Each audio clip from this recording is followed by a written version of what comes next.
नमस्ते नमस्कार साथीहरू।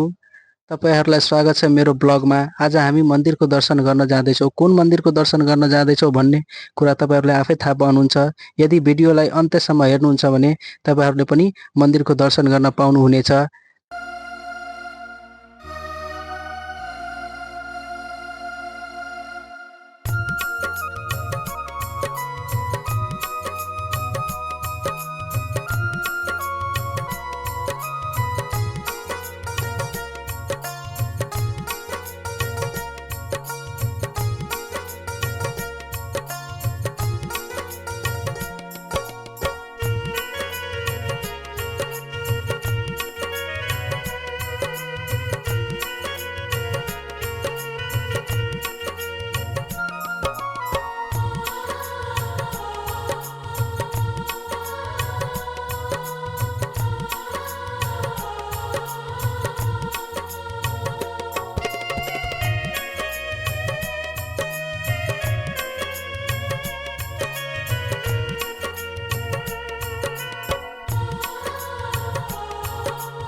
आज हामी आएका छौँ दैवीय शक्तिले भरिएको माताको मन्दिरको दर्शन गर्न। पूजाको सामग्री हामी लिइसकेको छौँ। अब माताको मन्दिरको दर्शन गर्न जाँदैछौँ।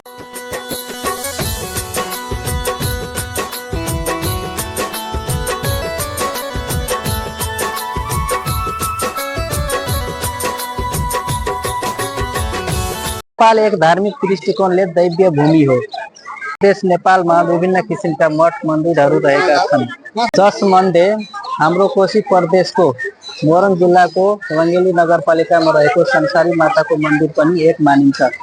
यो एक दैवीय शक्तिले भरिएको मन्दिर हो, यानी शक्तिपीठ।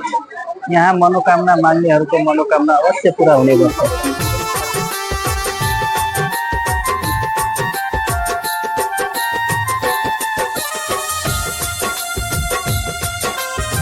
यहाँ मंगलबार र शनिबार प्राय धेरै जसो भिड लाग्ने गर्छ, किनभने शनिबार र मंगलबार भाकल चढाउने दिन भएकोले मानिसहरू यहाँ दर्शन गर्न र भाकल चढाउन आउने गर्छन्। साथीहरू कति ठुलो लाइन लागेको छ। अब कति बजेसम्म यो लाइन सकिन्छ थाहा छैन। शनिबारको दिन चाहिँ यति भिड लागेको हुन्छ, कुरै छोडिदिनु। आज भाकल चढाउने दिन भएकोले गर्दा पनि लाइन लागेको होला। शनिबार र मंगलबार प्राय यहाँ लाइन लाग्ने गर्छ र मानिसहरूको जमघट पनि धेरै हुने गर्छ।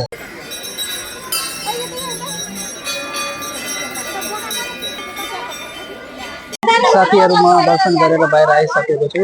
लाइन धेरै भएको कारणले गर्दाखेरि म बाहिरबाट दर्शन गरेँ। भित्र पनि भिड रहेछ, बाहिर पनि लाइन पनि धेरै ठुलो रहेछ। यो हो माताको विष्णु मन्दिर।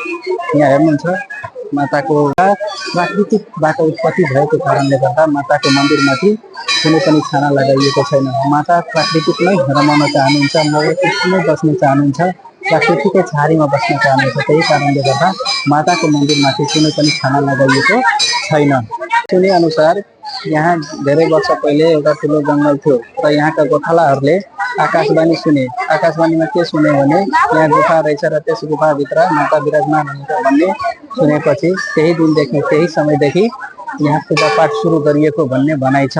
यहाँका बुढापाकाहरूले भन्ने गर्छन्। मन्दिर परिसरको वरिपरि विभिन्न स्टलहरू लगाइएको छ। यहाँ मान्छेहरू दर्शन गर्ने मान्छेहरू किनमेल गर्ने गर्छन्।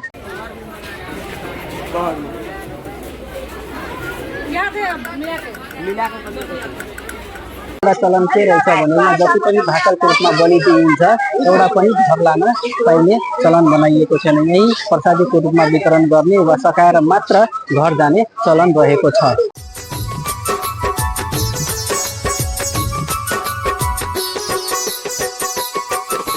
छोरीलाई भोक लाग्यो भन्नुदेखि त्यही भएर नास्ता खान आएको थियो। अब नास्ता खाएर सिधा अब घरतिर लाग्ने।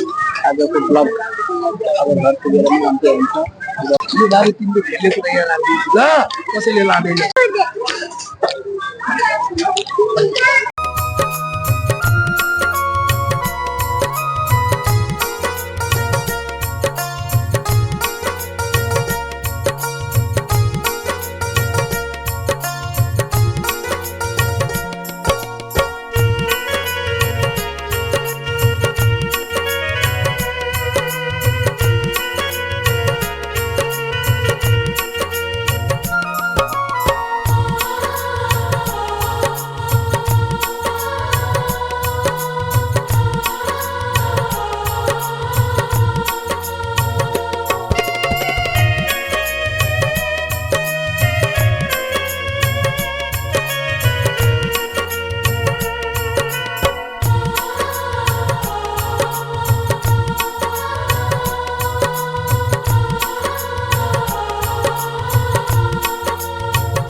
ल साथीहरू, हामी मन्दिरको दर्शन गरेर घर आइपुग्यो। यो हो रङ्गेली रोड। रङ्गेली रोडको साइडमै मेरो घर छ।